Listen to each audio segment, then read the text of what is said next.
따라하십시오. 나모 따사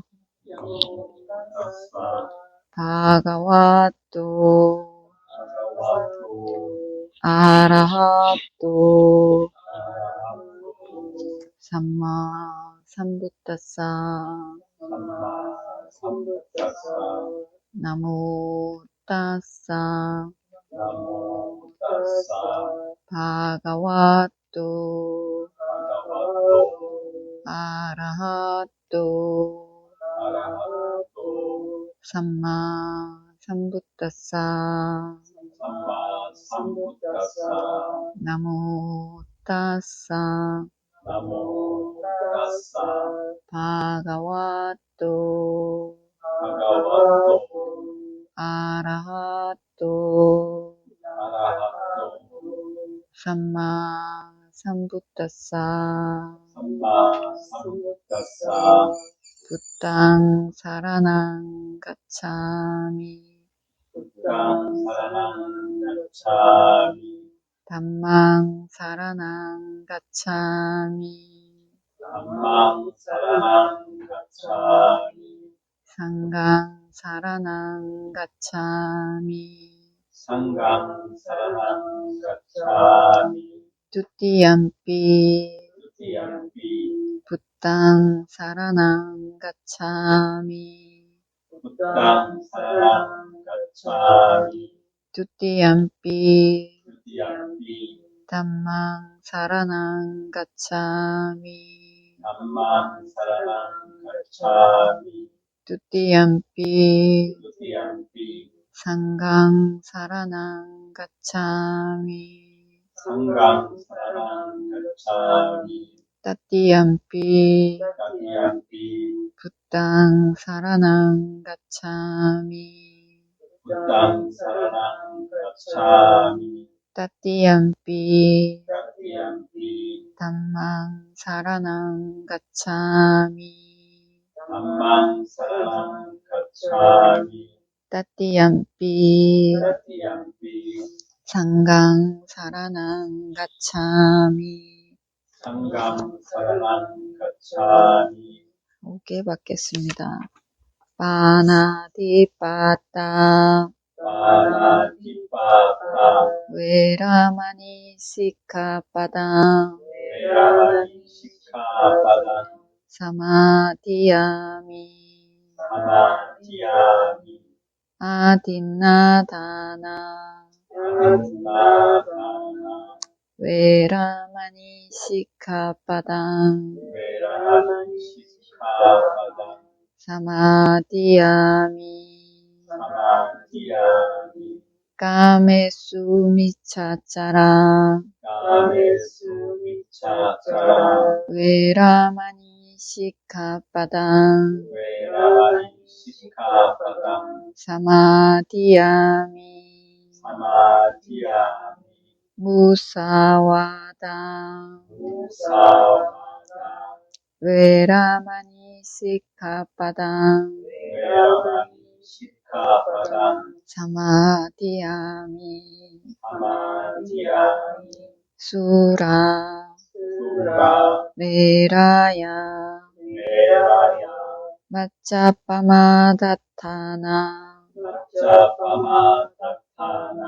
웨라마니 시카파당 사마디야미 살아있는 생명을 죽이지 않겠습니다. 죽지 않는 물건을 갖지 않겠습니다. 잘못된 성관계를 하지 않겠습니다. 거짓말을 하지 않겠습니다. 정신을 혼미하게 하는 약물이나 술을 마시지 않겠습니다. 이다음에 신랑 마카팔라 냐나사 빠짜요 우뚜 나의 지혜 공덕으로 도의 지혜 과의 지혜를 얻는데 도움이 되기를 기원합니다. 사두, 사두, 사두.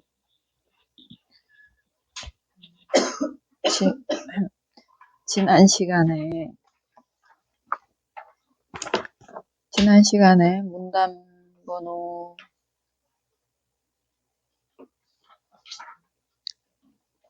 140번 마라의 그물경 했습니다. 첫 번째 마라의 그물경. 첫 번째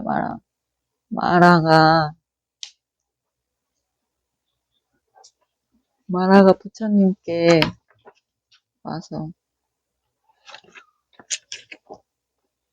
천상의 행복, 인간의 행복이라는 마라의 그물이 있다. 그 그물에 너는 잡혔다. 나에게서 벗어날 수 없다. 이랬더니 부처님이 마라에게 천상의 행복, 인간의 행복이라는 마라의 그물이 있다. 그 마라의 그물에서 나는 벗어났다. 마라야 너는 패했다. 이렇게 말했습니다. 행복이라는 그물로 마라는 중생을 자기 마라의 영토에서 벗어나지 못하게 합니다. 마라의 영토는 뭘까요?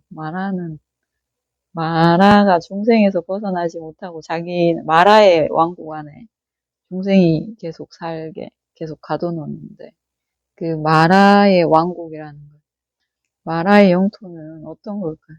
중생은 마라의 그물에서 벗어나지 못하고 그 안에서 살면 어떻게 되는 걸까요? 마라는 뭘로 내 행복으로 너희들을 가둬놨다. 너희들은 나한테서 벗어날 수 없다. 이렇게 말해요. 벗어나지 못하면 중생은 어떻게 사는 걸까요?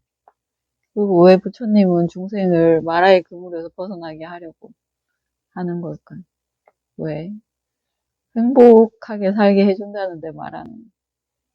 왜 부처님은 그 행복이 아닌 곳으로 나오라는 거죠. 마라의 그물 안에 살면, 마라의 영토 안에서 살면 어떤 걸까요? 어떤 게 마라의 왕국에서 사는 백성이 되는 걸까요? 마라의 왕국에 사는 백성들은 어떻게 사는 걸까요? 이게 행복 7가지가 아니고. 이게 뭔데요? 감각 행복, 출리 행복, 홀로 행복, 집중 행복, 희열을 버리는 행복, 행동 행복, 도화가 행복이 뭐니 있어? 도화가 행복 모른다 치고.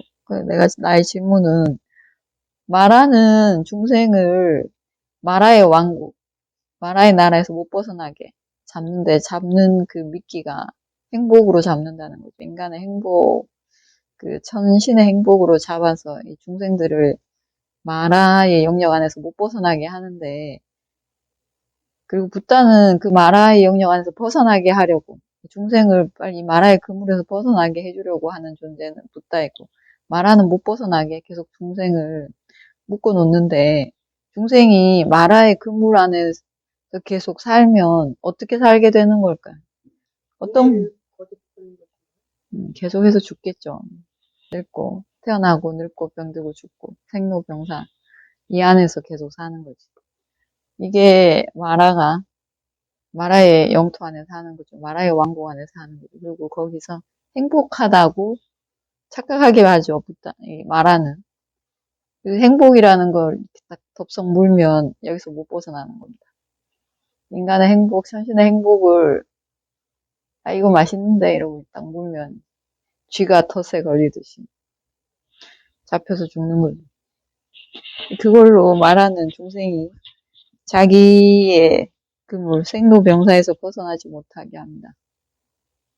여기 7가지 행복이 있는데 이 7가지 행복 중에서 제일 마지막 행복 이것을 얻으면 벗어나는 거고 앞에 6가지 행복 어떤 것으로도 마라의 왕국에서 벗어날 수 없습니다. 마라의 그물 안에서 벗어날 수 없습니다. 계속 생로병사를 도는데 이게 행복이라고 생각하는 거죠. 중생은 이게 왜 행복이라고 생각하냐면 마라가 이게 행복이다 이렇게 세뇌시켜놔서 이게 행복인 줄 알고 계속 사는 거죠. 어리석음이 눈을 가려서 행복이 아닌데 행복이라고 보이게 합니다. 그래서 중생은 계속 죽는 방향으로 계속 걸어 들어갑니다. 죽는 쪽으로 계속 갑니다. 사는 쪽으로 가지 않고 죽는 쪽으로 계속 가게 되어 있습니다. 마라가 보지 못하게 해서. 근데 붓다는 나는 너의 그물에서 벗어났다. 너는 나한테 줬다. 이렇게 얘기했습니다. 두 번째, 마라의 그물이요. 문단번호 141번. 이렇게 나는 들었다. 한때 붓다께서는 바라나시에게 이시타사나라는 어디 읽는 거야? 비크들이여라고 불렀다. 스승이시여라고 비크들은 응답했다. 붓다께서는 비크들에게 이런 말씀을 하셨다. 비크들이여, 천상의 행복, 인간의 행복이라는 그물이 있다. 나는 그 모든 그물에서 벗어났다. 비크들이여, 그대들도 천상의 행복, 인간의 행복이라는 그물이 있다. 그 모든 그물에서 벗어났다.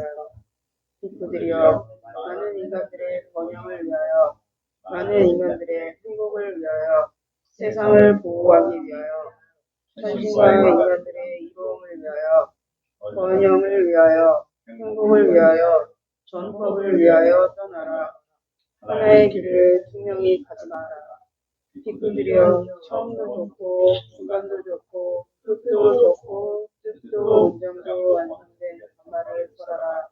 완벽하고 완전히 깨끗한 팔정로를 보여주라. 지혜의 일을 번개의 멋지다 적게 만든 누구생이 있다. 반말을 듣지 못하면 반말에서 퇴보한다. 반말을 알 수 있는 이들이 있을 것이다. 비크들이여, 나 역시 울루멜라 지역에 세나문이 있다.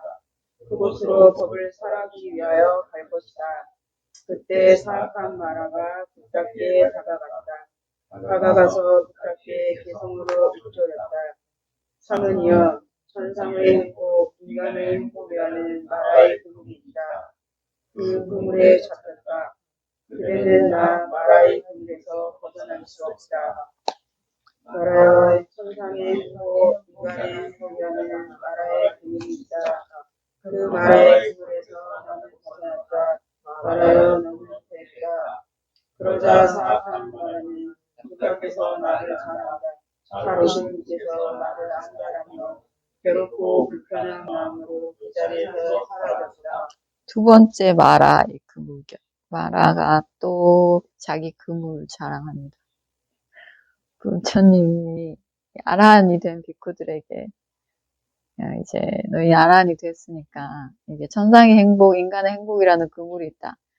나는 그 그물에서 벗어났고 너희들도 그대들도 천상의 행복, 인간의 행복이라는 마라의 그물에서 벗어났다. 이제 많은 인간들의 번영을 위해, 많은 인간들의 행복을 위해, 세상을 지키기 위해, 전신과 인간들의 이로움을 위해, 번영을 위해, 전법을 위해서 떠나라. 가서 전법하라는 거죠. 한 길에 두 명이 가지 마라. 두 명이 가면 인원도 몇 분 안 되는데 한 길에 두 명이 가면 널리 퍼질 수 없으니까 한 길에 한 명만 가서 법을 전하라는 거죠. 가서 법을 전하라.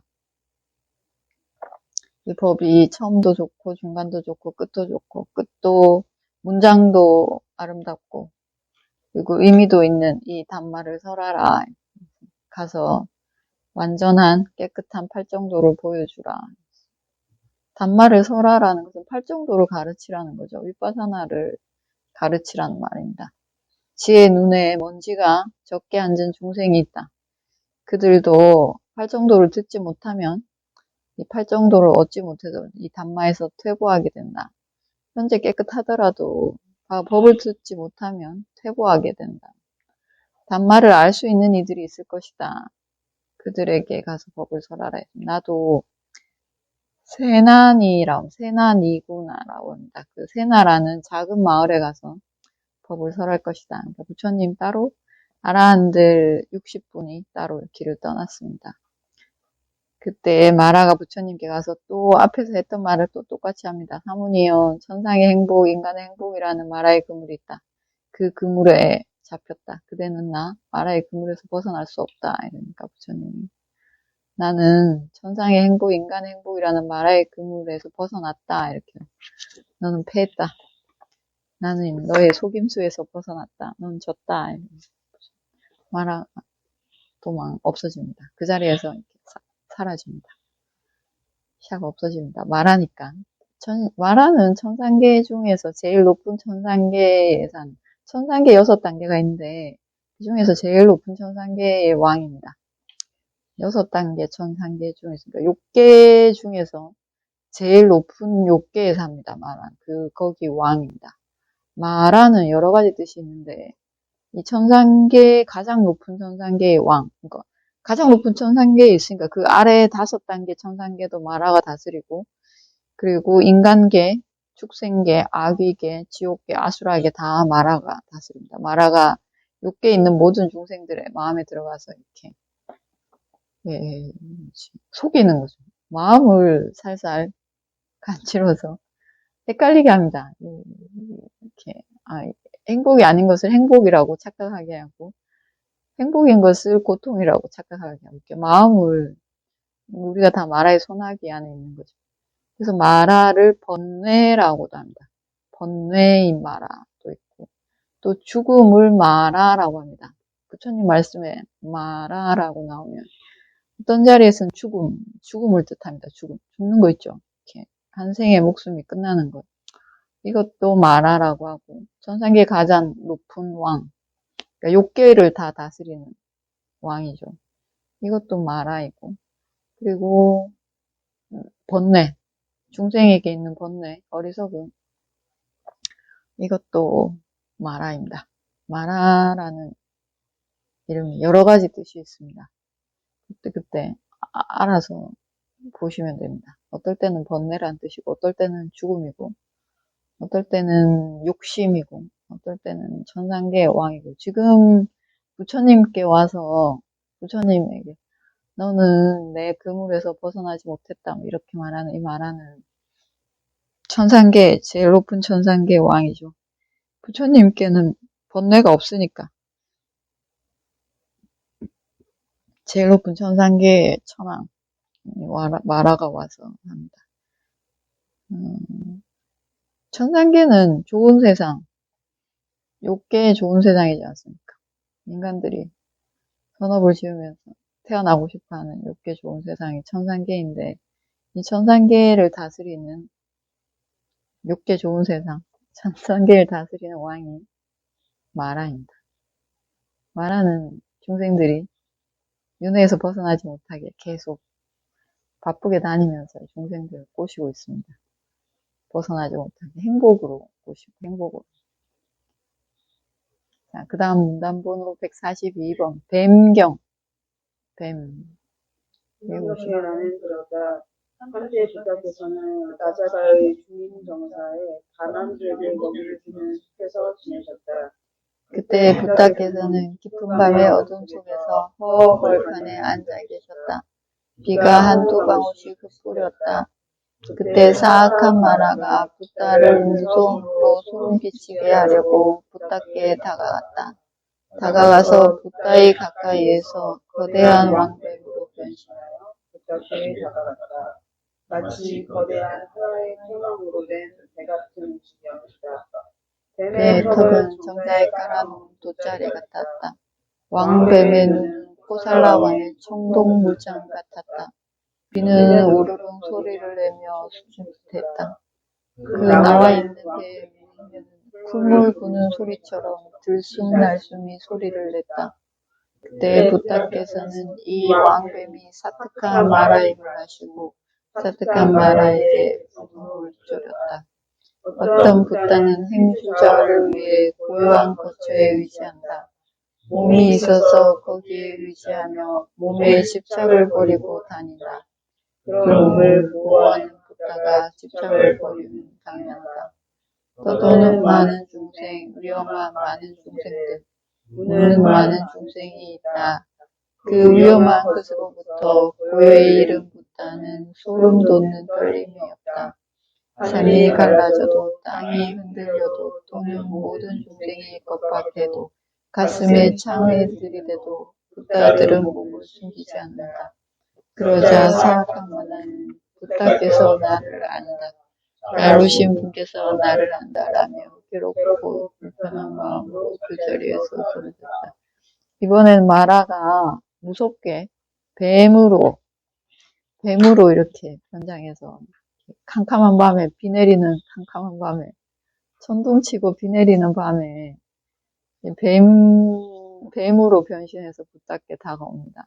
몸통은 통나무 같고 턱은 정자에 깔아놓은 돗자리만 하고 눈은 꼬살라 왕의 청동물잔처럼 새파랗고 크고 그리고 혀는 풀물을 부는 소리처럼 이렇게 색색거리면서 들숨날숨이 소리를 낸다.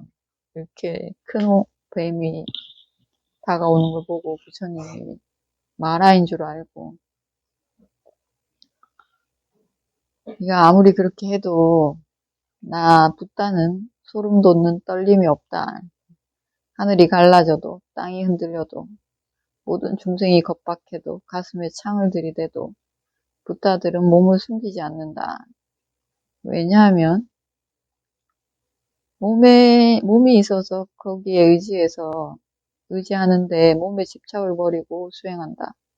그렇게 몸을 지키는 붓다가 집착을 버리면 당연하다. 붓다가 소름 돋고 떨리지 않는 이유, 무서워하지 않는 이유는 집착이 없어서 무서워하지 않는 거죠. 나쁜 짓 하는 사람들, 조폭들도 무서워하지 않고 이렇게 싸우다가 죽고 이러죠. 그 무서워하지 않는 그런 게 아니라, 그렇게 무서워하지 않음이 아니라 붓다는 집착이 없어서 두려워하지 않는다는 겁니다. 그런 무서움이 아니고, 그런 종류가 아니고, 붓다는 집착이 없어서 무서워하지 않습니다. 모든 종생이 겁박해도 가슴에 창을 들이대도 붓다는 두려워하지 않는다. 마라 또 들켰습니다. 아, 내가 마라인 줄 아는구나. 뱀으로 변장하고 나와도 마라인 줄 아는 거죠. 그 다음 문단 번호 143쪽 143번 잠듦경. 붓다께서는 라자가 신이 죽은 경자에 바람에게 먹이를 준 숲에서 지내셨다. 붓다께서는 긴 밤 내내 벌판에서 걸으시고 밤의 동틀 무렵에 발을 씻으시고 초소로 들어가셔서 오른쪽으로 누워 왼발 위에 오른발을 약간 겹쳐 올리고 이와 바른 성찰로 깨어나리라 마음에 새기고 사자의 잠을 주무셨다. 그때 사악한 마라가 붓다께 다가가서 붓다께 손을 뻗다. 자는가? 무엇 때문에 자는가? 이 잠은 무엇인가? 위험 없는 사자 잠든다. 처음에 초수를 얻었다고 자는가? 이 잠은 대체 무엇인가? 했더라고 자는가? 어떤 붓다가 한 생이라도 유지하려고 그물 같은 대상에 붙는 집착은 없다. 붓다는 모든 우파디를 다 잊게 잔다. 말하여 여기에 내 질투가 웬 말이냐. 그러자 사악한 마라는 붓다께서 나를 안다. 잘 오신 분께서 나를 안다라며 괴롭고 불편한 마음으로 그 자리에서 사라졌다. 잠드는 것. 마라는 부처님이 주무시는 것도 와서 뭐라 한다. 마라가 붓다께서 이렇게 눈을 붙이려고 누웠는데 왜 자는가? 무엇 때문에 자는가? 이 잠은 무슨 뜻인가? 위험 없는 자처럼 잠든다. 조용한 처소를 얻었다고 자는가? 잠은 대체 무엇인가? 했더라고 자는가? 이렇게. 잠들려는 부처님 옆에 와서 뭐라 하는 거죠.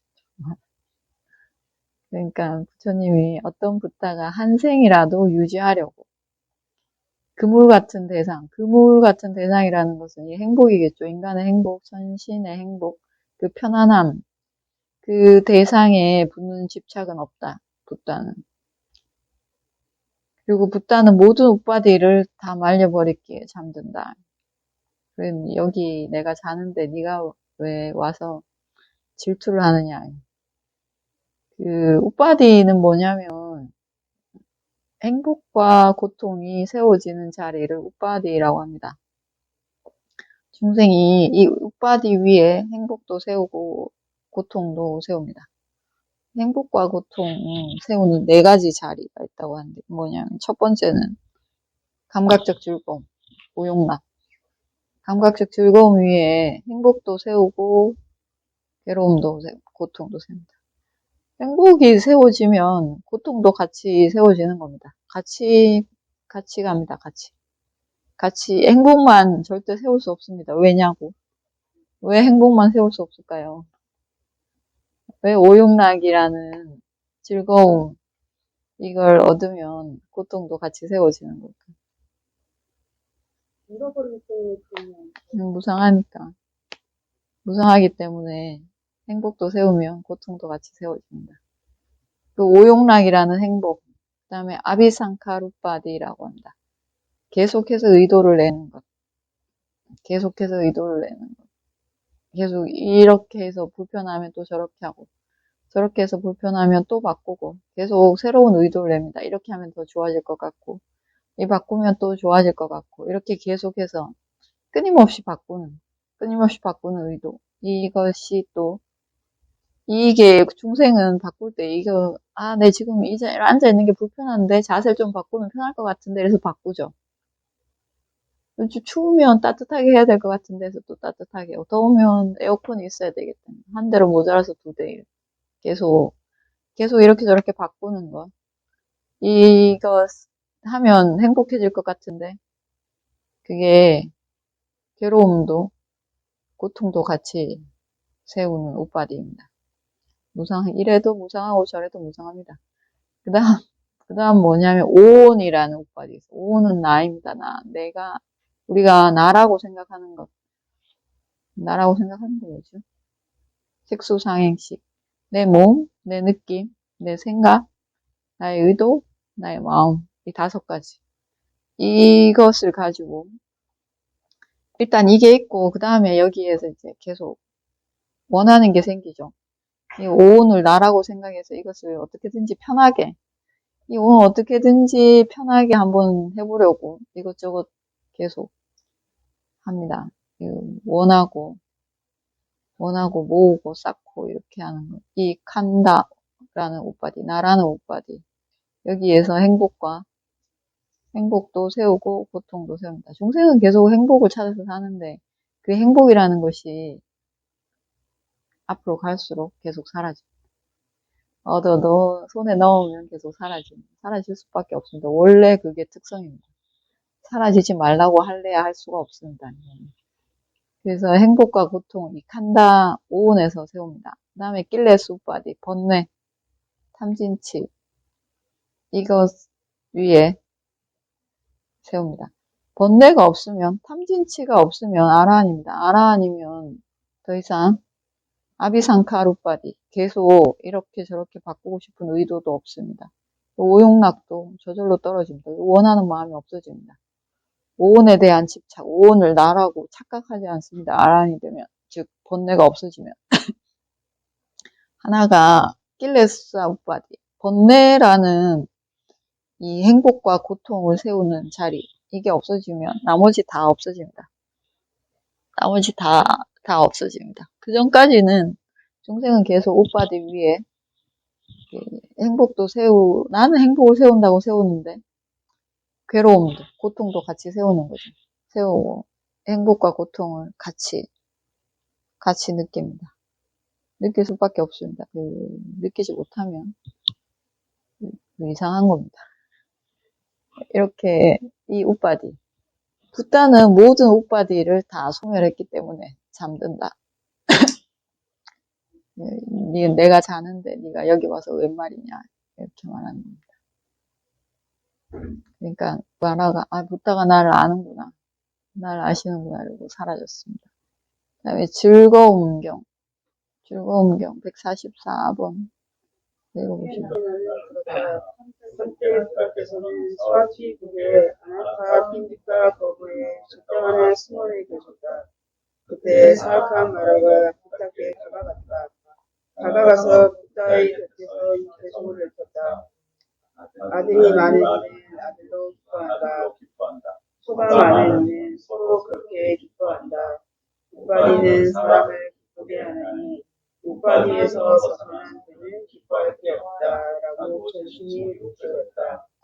아들이 많은 이는 아들로 근심한다. 소가 많은 이는 소로 근심한다. 우빠디는 사람을 그렇게 근심케 하나니 우빠디에서 벗어난 그는 근심할 게 없다. 라고 부탁해서 허락하셨다. 그러자 사악한 말하는 부탁해서 나를 한다. 잘 오신 분께서 나를 한다. 괴롭고 불편한 마음으로 그 자리에서 사라졌다. 즐거움. 마라가 부처님께 와서 말합니다. 또 옆에 와서. 아들이 많은 이는 아들이 있어서 기쁘고 소가 많은 이는 소가 있어서 기쁘다. 우빠디, 이 앞에서 말한 그 우빠디, 이거는 깜무 우빠디죠. 오용락이라는 감각적 즐거움이라는 우빠디입니다. 이 우빠디는 사람을 이렇게 기쁘게 하느니 우빠디에서 벗어난 이는 기뻐할 게 없다. 이게 없으면 기쁠 것도 없다는 거죠. 그러니까 부처님이 아들이 많은 이는 아들로 근심한다. 소가 많은 이는 소로 근심한다. 우빠디는 사람을 그렇게 근심하게 하나니 우빠디에서 벗어난 그는 근심할 게 없다. 어떤 말이 맞는 것 같습니까? 네? 걱정하다는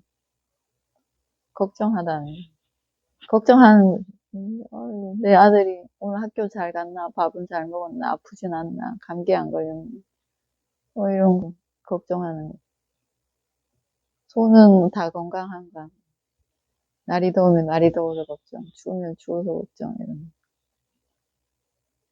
거. 어떤 말이 맞는 것 같습니까? 아들이 많은 이는 아들로 기뻐하고 소가 많은 이는 소로 기뻐하고 우빠디는 사람을 기쁘게 하고 우빠디에서 벗어난 그는 기쁠 게 없다. 그러니까 부처님이 아들이 많은 이는 아들로 근심하고 소가 많은 이는 소로 근심한다. 우빠디는 사람을 근심케 하느니 우빠디에서 벗어난 그는 근심할 게 없다. 어떤 게 맞습니까?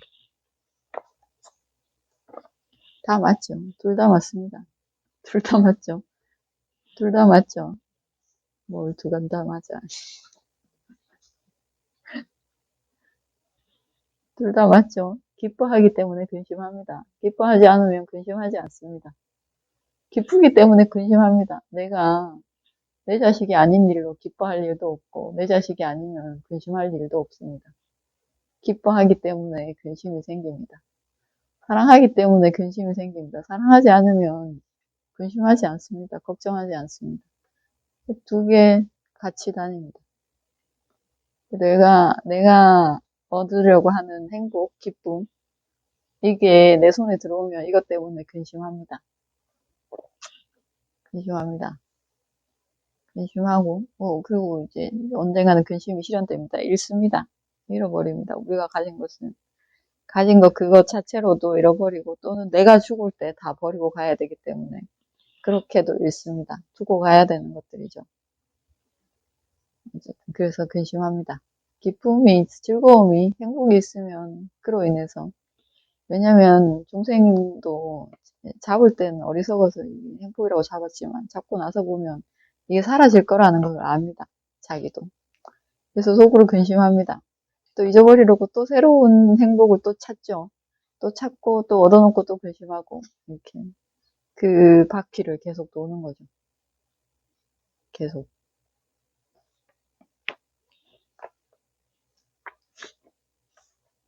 그거 아니고 다른 길이 있다. 이렇게 가르쳐준 게 부처님입니다. 팔정도를 닦아야 된다. 그 길이 아닌 다른 길을 가야 된다.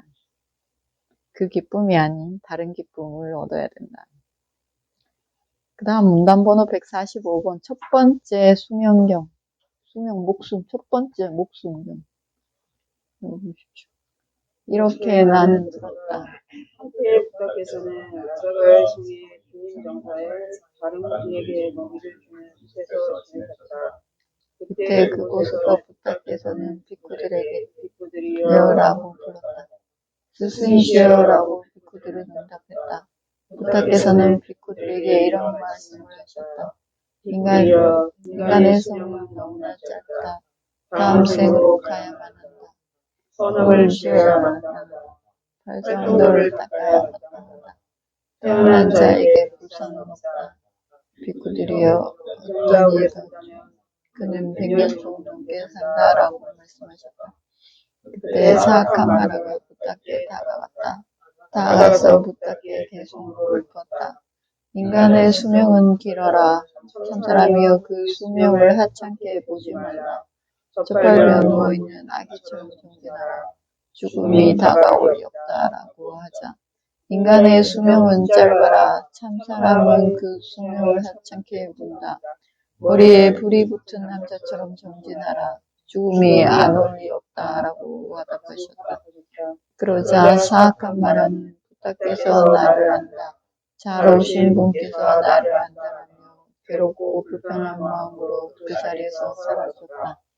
수명, 목숨입니다. 목숨. 마라가 또 와서 부처님께, 근데 부처님이 자기 제자들 비쿠들에게 법문하고 있습니다. 인간의 수명은 너무 짧다. 다음 생으로 가야만 한다. 죽어야 된다는 뜻이죠. 선업을 지어야 마땅하다. 팔정도를 닦아야 마땅하다. 태어난 자에게 죽음은 당연하다. 비쿠들이 어떤 이가 오래 산다면 100년 조금 넘게, 오래 살면 100년 조금 넘게 산다. 이렇게 말했습니다. 그러니까 마라가 부처님께 와서 인간의 수명은 길어라. 참사람이여 그 수명을 하찮게 보지 말라. 젖발며 누워있는 아기처럼 정진하라. 죽음이 다가올 리 없다. 젖발며 누워있는 아기는 아무것도 모르죠. 아무것도 모르고 그냥 젖만 있으면 행복합니다. 그리고 먹고 자고 똥 싸고 그리고 또 먹고 웃고 배고프면 울고 또 자고 또 그렇게 그런 아기처럼 정진하라. 죽음이 다가올 리 없다. 이렇게 말합니다. 정진하지 말라는 뜻이 수행하지 말고 그냥 편안히 먹고 자고 싸고 또 울고 웃고 또 먹고 자고 이렇게 살라는 겁니다. 그러니까 부처님이 인간의 수명은 짧아라. 참사람은 그 수명을 아주 짧게 본다. 머리에 불이 붙은 남자처럼 정진하라. 죽음이 안 올 리 없다. 정반대로 이게 머리에 불이 붙은 남자는 어떤 건? 머리에 불이 붙으면 어떨 것 같습니까? 빨리 불 꺼야 되겠지? 이게 마음이 급하겠지. 빨리 불이 붙었으니까 이거 빨리 꺼야 돼. 진짜 빨리 꺼야 될 거 아니에요. 안 그러면 내 몸이 다 탈 수 있으니까. 마음이 아주 급하겠죠. 아주 깜짝 놀라고 뜨겁고 빨리 꺼야지 이 마음만 있을 거 아니야. 이것부터 할 거 아니야. 다른 거 안 하겠지. 이것부터 하고 그 다음에 다른 거 하겠지. 불이 붙어 있는데 그쵸? 그러니까 이것부터 하려고 하겠지. 불부터 끄고 그 다음에 뭐 물을 마시든가 머리를 감든가 할 거 아니야. 옷을 갈아입든가. 그런 마음으로 수행을 해야 된다. 왜냐하면 너무 짧기 때문에 살아있는 많이 살면 100년 조금 넘게 사는데 우리가 100년 조금 넘게 산다 해도 아니 80까지 산다면 80까지 살아도 그 안에 이렇게 또렷한 정신으로 건강하게 내 뜻대로 내 몸을 움직이면서 살 수 있는 거는 80이 아니거든. 그 전에 이게 뜻대로 되지 않기 시작하거든. 삐걱거리고 정신이 깨끗하지 않다고 스스로도 느끼고 그거는 몸의 탓입니다. 몸이 늙으면 마음도 흐릿해집니다. 부처님이 이렇게 얘기하십니다. 몸에 의지해서 마음이 생겨나기 때문에 몸이 늙으면 마음도 같이 늙습니다. 젊을 때만큼 또렷하지 않습니다. 그래서 이 온전한 정신으로 수행을 할 수 있는 기간은 더 짧습니다. 100년 조금 넘게가 아니라 그 전에 일찍 끝납니다. 그래서 이 짧은 수명 동안에 이걸 하려면 머리에 불이 붙은 남자가 불을 먼저 끄려고 하는 것처럼 급한 마음으로 수행을 먼저 해야 된다는 뜻입니다. 죽음이 안 올 리 없다. 마라는 죽음이 다가올 리 없다 하고 부처님은 죽음이 안 올 리 없다. 반드시 올 것이다. 그리고 빨리 해야 된다. 사는 기간이 너무 짧아서. 붓다는 천상계에 있다가 왔지 않습니까? 천상계의 수명이 인간에 비해서 아주 깁니다. 우리가 셀 수 없을 만큼, 몇 년 뭐 이렇게 셀 수 없을 만큼, 그렇게 기니까, 거기에 비하면 인간의 수명은 정말 불면 날아갈 만큼 짧은 거죠. 천신의 하루만큼도 안 되는 거죠. 인간의 수명이라는 게. 천신의 하루만큼도 되지 않습니다. 제일 낮은 천상계의 하루가 50년입니다. 근데 높은 천상계로 올라갈수록 더 이제 몇 배씩 늘어납니다. 그러니까 인간의 수명은 아주 짧은 거죠. 천상계에 비하면. 그래서 그 짧은 동안에 제대로 집중해서 뭔가를 할 수 있는 시간은 더 짧고, 그러니까 그 시간에 빨리 수행을 해야 된다. 죽기 전에, 인간으로 태어났을 때 빨리 하라. 그 다음 두 번째 수명경. 이렇게 나는 나는 그렇다. 한때 부탁께서는 나저가 성의 주인 정서에 다람쥐에게 먹이를 주는 숲에서 지내셨다. 그때 그곳에서 부탁께서는 스피크들에게 비쿠드리어라고 불렀다. 스승이시여라고 비쿠들은 응답했다. 부탁께서는 비쿠들에게 이런 말씀을 하셨다. 비쿠들이여, 인간의 수명은 너무나 짧다. 다음 생으로 가야만 한다. 손업을 지어야 마땅하다. 발정도를 닦아야 마땅하다. 태어난 자에게 불사는 없다. 비쿠들이여, 어떤 이가 오래 산다면 그는 100년 조금 넘게 산다라고 말씀하셨다. 그때 사악한 마라가 붓답게 다가갔다. 다가가서 붓답게 개송을 읊었다. 낮과 밤은 지나가 버리지 않는다. 수명도 말라버리지 않는다. 중생의 수명은 중생을 따른다. 밖의 쇠퇴가 불통을 따라 돌듯이 낮과 밤은 지나가 버린다. 수명은 말라버린다. 중생의 수명은 마른다. 실개천의 물이 말수시라고 하다. 그러자 사악한 마라는 부탁께서 나를 안는다. 나는 주님께서 나를 안다라며 괴롭고 불편한 마음으로 그 자리에서 사라졌다. 마라가 또 부처님께 와서 뭐라 합니다. 속삭입니다. 부처님이 비쿠들에게 인간의 수명은 너무나 짧다. 다음 생으로 가야만 한다. 선업을 지어야 마땅하고 팔정도를 닦아야 마땅하다. 태어난 자에게 불사는 없다. 오래 산다 해도 100년 조금 넘게 산다. 이게 그렇게 말하니까 마라가 부처님께 와서 낮과 밤은 지나가 버리지 않는다. 수명도 말라버리지 않는다. 중생의 수명은 중생을 따라서 계속 굴러간다는 겁니다. 중생을 따라서 계속 굴러간다. 이렇게 말하면 이거 좀 혹하는 사람들도 있습니다. 분명히 죽는데 영원히 살 거라고. 이 마라가 이렇게 말하면 믿는 사람들도 있습니다. 어쨌든 이렇게 말하니까 부처님이 낮과 밤은 지나가 버린다. 수명은 말라버린다. 중생의 수명은 마른다. 실개천의 물이 마르듯이 정반대로 이야기합니다. 중생은 죽죠. 죽고 없어집니다. 그리고 오래 살지 못합니다. 우리 인간은. 많이 살아봤자 100년이고 100년 산다고 해도 100년 온전히 사는 게 아니라 제대로 사는 것은 100년 되기 전에 끝이 나죠. 이렇게 삽니다. 아주 짧습니다. 사는 게. 그래서 그 짧은 동안에 빨리 해야 된다. 빨리 뭘 해야 되는 걸까 도대체. 생로병사에 대해서 태어나고 늙고 병들고 죽는 것에 대해서 일단 이 부처님이 마라랑 이렇게 얘기하는 걸 생각하기 전에 스스로 생각을 해봐야 됩니다. 내가 태어나서 학교를 가고 먹고 마시고 이렇게 사는 것 이게 어떤 의미가 있는가 이것부터 먼저 생각을 해보고 그러면 생로병사가 무엇인지 여기에 어떤 의미를 부여해야 되는지 이것부터 생각을 해보고 수명이 짧고 짧아서 죽기 전에 뭐 해야 되고 이게 이런 말이 먹히겠지. 근데 생로병사에 대해서 생에 대해서 생각을 해보지 않고 살면 부처님이 나 죽기 전에 빨리 이거 해야 돼 이래도 이게 무슨 말인가 할 겁니다. 즐거움을 찾아서 사는 게 뭐가 잘못됐나 이렇게 생각을 하겠죠. 스트레스 받으면 스트레스를 풀기 위해서 오용락을 찾고 술을 마시고 뭐 구경 다니고 스포츠를 즐기고 뭐 이렇게 이게 뭐가 잘못됐나 다 그렇게 사는 거 아닌가 이렇게 생각하겠지. 그래서 뭘 해야 된다, 수행을 해야 된다. 이게 웬 말인가.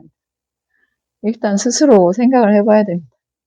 인간과 축생의 차이점과, 그리고 죽기 전에 해야 되는 일과, 내가 두려워하는 것과, 두려워하지만 두려움을 극복하지 못하는 이유와, 이런 것에 대한, 스스로에 대한 숙고, 내가 무엇을 두려워하는가, 왜 두려워하는가, 그리고 죽기 전에 해야 될 일이 무엇일까, 이런 생각들을 곰곰이 해보고, 그 다음에 부처님이 뭐 팔정도를 닦아야 돼, 죽기 전에 해야 돼, 이런 팔정도는 뭔가, 이렇게 생각이 들겠지만, 일단 스스로 자기가 이렇게 존귀한 인간이 뭔가, 왜 인간이 존귀한가, 이것부터 생각을 해봐야 됩니다, 각자. 그래서 이 짧은 수명이 마르기 전에 팔정도를 닦아야 된다. 부처님을 왜 닦아야 되는지 이것부터 생각을 해봐야지. 부처님이 짧으니까 닦아야 된다는데, 짧은데 왜 닦아야 되는가? 짧으면 즐기고 살면 되지 않나? 이렇게 생각할 수 있습니다. 그 다음 두 번째 몸, 첫 번째 몸 끝나고 두 번째 몸 바위경. 여기도 또 만화가 계속 나옵니다. 바위경. 한때 부타께서는 자정하의 진심산에서 지내셨다. 그때 부탁께서는 풍감의 어기 속에서 서울벌판에 앉아계셨다. 비가 한두 번씩 그렸다. 그때 사악한 마루가 부타를 손으로 소름 끼치게 하려고 부타께 다가갔다. 다가가서 부타의 가까이에서 거대한 바위를 깨뜨렸다. 그때 부타께서는 이 왕명이 사악한 마라인 것이고 사악한 마라에게 개성으로 졸였다. 마라여, 내가 독수리산 전체를 후벼 흔든다 하자. 그렇다 하더라도 잘 벗어난 부타를 흔들 수 없다. 그러자 사특한 마라는 부타께서 나를 안다. 잘 오신 분께서 나를 안다라며 괴롭고 불편한 마음으로 그 자리에서 사라졌다. 바위경입니다. 바위. 부처님이 독수리산에 계셨습니다. 밤은 깊고, 그리고 허허벌판에 앉아서, 인도나 저희가 본 산들, 그렇게 우리나라 산처럼 초목이 빼곡하지 않습니다. 밀림은 모르겠는데 되게 듬성듬성합니다. 산을 잘 관리를 못해서 그런 건지, 원래 그런 건지, 어쨌든. 민둥산, 나무가 잘 없는. 허벌판에 앉아 계셨다. 비가 내리고, 그냥 있어도 무서운데, 마라가 와서 큰 바위를 깨뜨린 거지. 큰 소리가 나는데, 부처님이 얘가 마라인 줄 알고, 네가 독수리산 전체를 흔든다 해도 나를 흔들 순 없다. 두려울 게 없다. 두려워하지 않습니다. 부처님이 날 안다. 말하면서 또 사라졌습니다. 말한 계속해서 옵니다. 부처님한테도 계속해서 오는데 그냥 일반 본부한테는 얼마나 자주 올까. 같이 붙어서 사는 거죠. 마라랑 같이 사는데 마라랑 같이 사는지 너무 익숙해서. 그쵸? 그 다음에 왜 사자는경 읽어봅시다. 148번.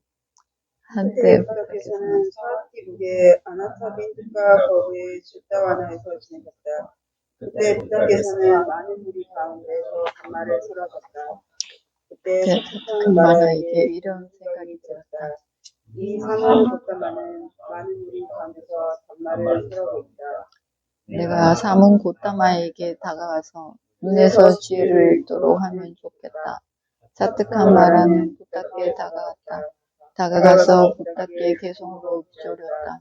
사문이여 어찌 세상 안에서 용감한 사자처럼 포효하는가 이겼다고 하는가 그대의 상대편 원수가 아직 건재하다라고 말했다.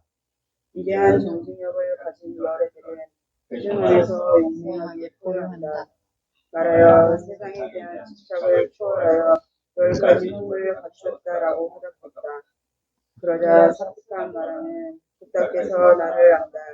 잘 오신 분께서 나를 안다라며 괴롭고 불편한 마음으로 그 자리에서 사라졌다. 마라 또 나타났습니다. 부처님이 회중 안에서 법을 설하고 계신데 마라가 부처님께 와서 어떻게 너는 회중 안에서 그렇게 용맹한 사자처럼 법을 설하는가? 이겼다고 보는가? 상대편 원수가 아직 건재하다. 마라 아직 건재하죠. 건재하다. 이러니까 부처님이 위대한 정진력을 가진 열애들은 회중 안에서 용맹하게 포효한다. 세상에 대한 집착을 초월해서 10가지 힘을 갖추었다. 붓다의 힘 10가지 말한다. 지혜의 눈을 멀도록 읽도록 하겠다는 것은 지혜의 눈이죠. 마음의 지혜를 잃어버리도록 하겠다. 헷갈리게 하겠다는 것은 흐리게 만들겠다는 뜻입니다. 시력을 잃는다는 뜻이 아니라 지혜를 잃어버리게 하겠다. 그러려고 이제 와서 뭐라고 하니까 부처님이 네가 말한 줄 안다. 나는 네가 말한 줄 알아서 어디서든지 용맹하게 포효한다. 질문 있습니까? 질문.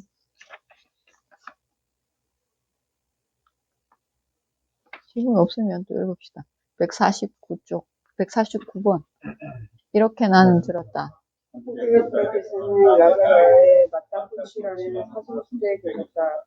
그때 붓다의 발이 돌파편에 부딪혀 다쳤다. 또 크고 거칠고 날카롭고 괴롭고 지치게하는 괴로운 느낌들이 몸에 생겼다. 붓다께서는 그 느낌들을 지침없이 삿대로 지혜를 성찰로 참으셨다. 그때 붓다께서는 내 겹으로 접은 겨울 가사를 깔고 오른쪽으로 누워 오른발 위에 왼발을 살짝 옆치에 놓고 파티와 지혜로 서로 사자의 잠을 줬다. 그때 사특한 마라가 붓다께 다가갔다. 다가가서 붓다께 개성을 꿨다. 사모니여, 그대는 혼미하여 자는가? 아니면 시에 취하여 자는가? 그대는 많은 이익들이 없는가? 홀로 멀어져 잠자리에서 잠에 빠지려고 이리 잠드는가? 말하여 나는 혼미하여 잠들지 않는다. 시에 취해 잠들지도 않는다.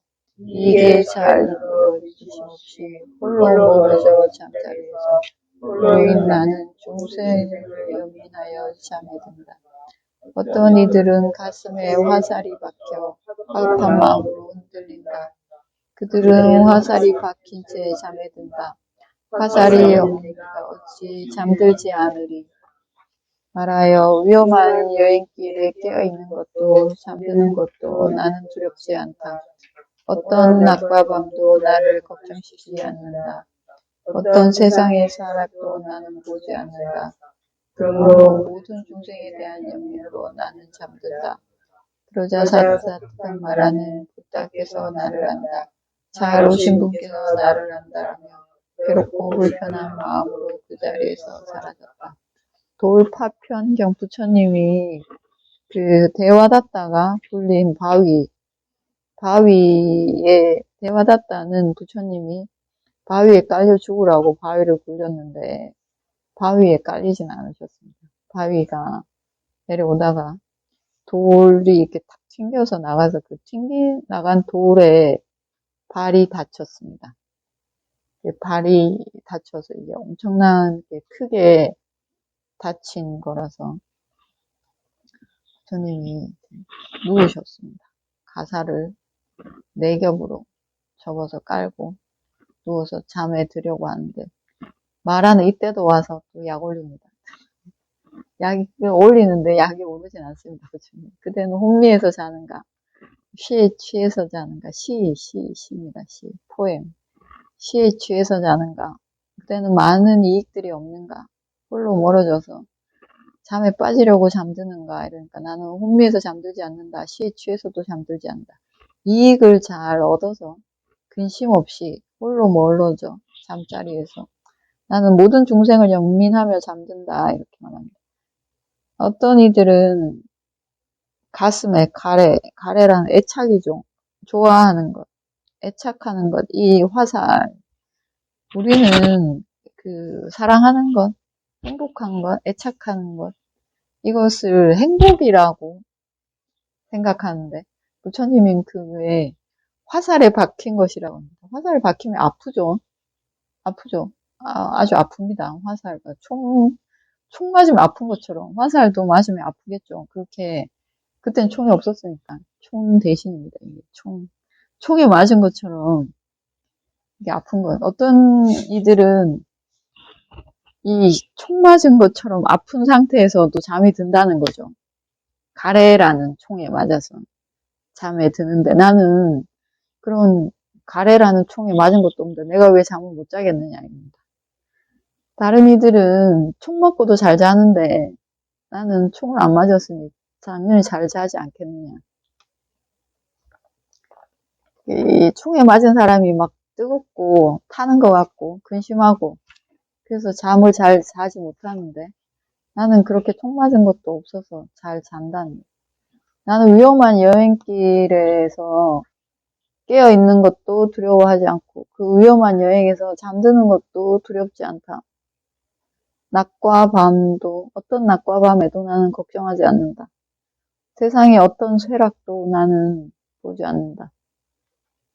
그러므로 나는 모든 중생에 대한 연민으로 잠든다. 나를 위해서 잠들지 않고 완전한 열반, 아라한이 된 나는 걱정이 없기 때문에 다른 중생에 대한 연민만으로 잠든다. 다른 중생은 자기에 대한 걱정, 자기가 사랑하는 것을 잃어버릴까봐 이 근심 걱정을 안고도 잠을 잘 자는데 나는 그런 것도 없으니 얼마나 잘 자겠느냐 이 말입니다. 걱정이 없으니 잠을 잘 자겠죠. 걱정이 있으면 잠이 잘 안 오죠. 나를 세고 하는데 걱정 때문에 날 세죠. 질문 있습니까? 약간 유치한 질문 같은데. 유치해도 됩니다. 안 유치한 건 어떻게? 그 말하는 천상계 중에 응. 왕인데 응. 그러면 전생에 선업으로 천상계 왕이 된 그럼요. 왜 이렇게 그럼요. 사귀는지 왜냐면 중생은 뭐가 선업이고 뭐가 불선업인지 모르기 때문에 중생의 행복이라는 게 오용락의 행복이지 않습니까? 그 말하는 오용락의 최고치를 찍은 거죠. 전생의 선업을. 최고의 왕, 오용락을 최고로 누릴 수 있을 것만큼 선업을 치웠습니다. 말하는. 그래서 그 천상계 제일 높은 곳에 태어나서 왕이 된 거죠. 그게 선업이 아니라고요. 그래서 이제 이걸 다 깎아먹고 마라는 당연히 지옥으로 가겠죠. 마라의 다음 생은 지옥입니다. 우리는 윤회를 도는 이유도 그렇고 윤회에서 벗어나지 못하는 것도 그렇고 선업과 불선업을 구분할 줄 모릅니다. 물론 이렇게 오계를 어기는 거 이것은 아주 거친 선업이고 오계를 어기지 않고 내가 선업을 짓는다고 보시, 지계, 봉사 이런 것들 하지만 그게 다 날 위한 거잖아.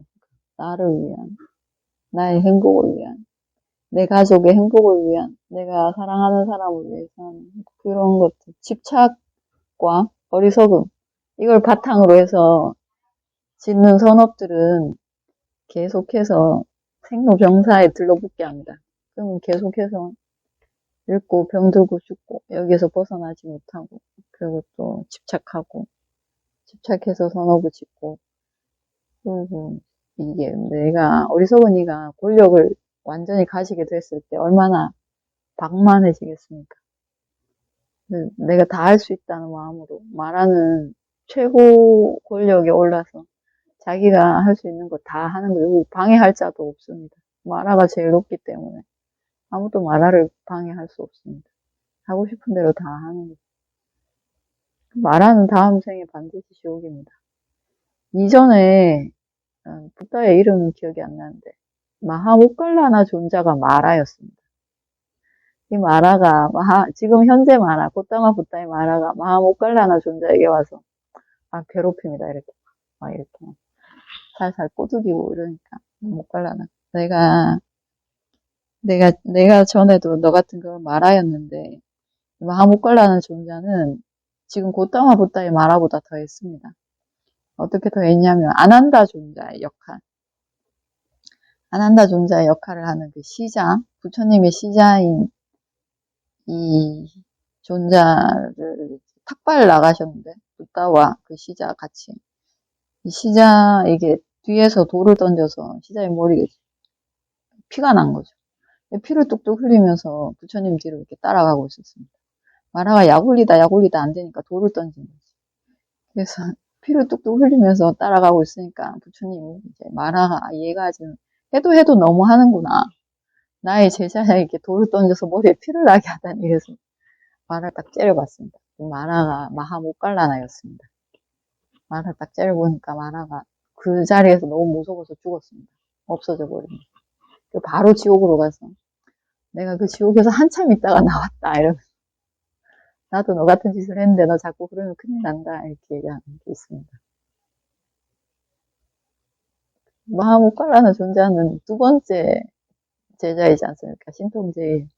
이런 제자도 부처님에게 그렇게 해코지를 했었습니다. 어떤 자리를 얻게 되면 그럴 수 있습니다. 우리도. 능력이 안 돼서 못하는 거지. 뭐가 있을지 알 수 없습니다. 이런 질문 있습니까? 부처님도 그 보디사타 때 선업을 많이 지으셨잖아요. 네. 그것은 그러니까 중생을 구제하겠다는 소원을 짓고 선업을 지으신 거니까. 네. 그러면은 선업과 불선업을 구분하지 못하고 이런 중생들이 짓는 그런 선업과는 차원이 다른 거죠.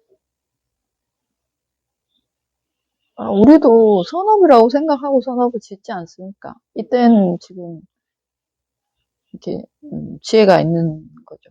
이 법문을 듣고 이게 선업이고 내가 선업을 지을 때 집착 없이 지어야 되고 이런 마음들을 가지고 하는 거고 법문을 듣지 못하면 이런 지혜가 안 생기겠죠.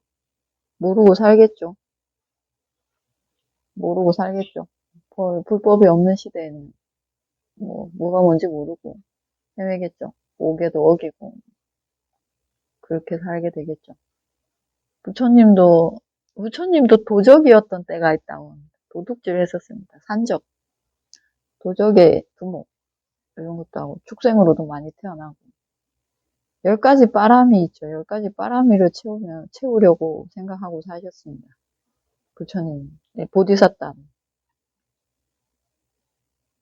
붓다의 지혜를 얻는 것은 엄청난 지혜이고 그걸 얻기 전에는 10가지 빠람이 이거를 채우려고 열심히 살죠. 보시도 하고 걔도 지키려고 하고 거짓말을 하지 않으려고 하고 게으르지 않고 열심히 배우고 마음을 잘 닦으려고 하고 이런 걸 하면서 빠람이를 쌓아줘. 우리도 그렇게 살 수도 있고 그렇지 못하게 살 수도 있고 환경에 따라서 바뀌지 않습니까? 말하는 게. 좋은 환경에서는 착할 수도 있고 좋은 환경에서 더 나빠지기도 하고 나쁜 환경에서 더 좋아지기도 하고 나쁜 환경에서 더 나빠지기도 하고 자신을 내가 확실히 나는 바른 길로만 갈 것이다 이런 장담할 수 있습니까? 그런 건 못합니다. 어떻게 될지 모르는 거죠. 어떤 상황에서 내가 어떤 행동을 할지 어떤 판단을 내릴지 내가 정말 바른 판단을 내린다면 지금 당장이라도 팔정도를 닦으려고 하겠죠. 그런 지혜가 없으니까 어떻게 다른 선업을 짓고 어떻게 해보자 이런 생각이지 않습니까? 수행을 하는 건 너무 힘들 것 같고 다른 걸로 땜빵을 해보자 이 생각이지 않습니까? 여러 가지 이유를 대면서 지금은 할 때가 아니야.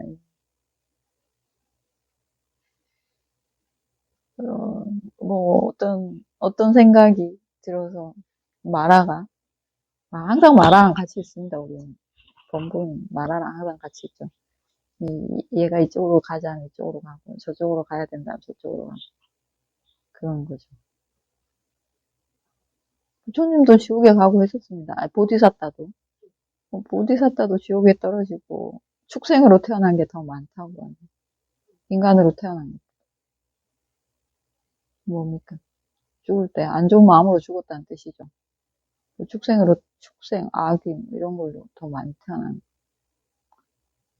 보디사타도 그런데 그냥 보통의 중생은 얼마나 많이 사악체에 떨어질까. 또 질문 있습니까? 지금 옛날부터 이해가 안 되는데 네. 아라한은 할 일이 없는 존재라는 그 맞습니까? 네. 근데- 아라는 할 일이 없습니다. 근데 왜 부처님 2시간씩만 자고 전법하시고 지금 아라한들도 다 전법을 위해서 이렇게 다 보내시고 했어요. 그거는 할 일이 아닌가요? 그거는 할 일, 아라한 과를 위해서 할 일이 없다. 이렇게 말합니다. 아라한 과를 위해서 할 일이 없다. 우리는 각자 할 일이 있지 않습니까? 제가 먹고 살기 위해서 돈 벌어야 되죠. 그리고 뭐, 가족이 있으면 가족을 건사해야 되고, 부모는 자식을 키워야 되고, 자식은 부모를 봉양해야 되고, 이런 할 일이 있습니다. 아라한은 그런 할 일이 없죠. 그리고 아라한은 자기가 하는 일, 전법하는 일에 집착하지 않습니다. 우리는 집착하죠. 내가 하는 일에. 집착합니다.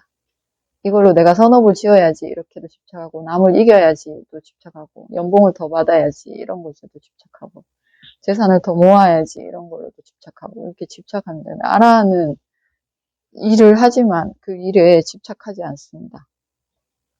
그런 마음으로 일하지 않습니다. 우리는 내가 하려던 일이 잘 안 되면 속상하고 슬프고, 그런데 아라한은 그런 거 전혀 없습니다. 안 된다고 슬프고 속상하고 그런 거 전혀 없습니다. 안 돼서 애타고 그런 거 전혀 없습니다. 아라한은. 우리는 안 되면 막 화가 나고 어떻게든지 하려고 하고 이러는데 아라한은 전혀 그런 거 없습니다. 그냥 합니다. 안 돼서 막 이렇게 애타고 이런 거 없습니다. 아라한은.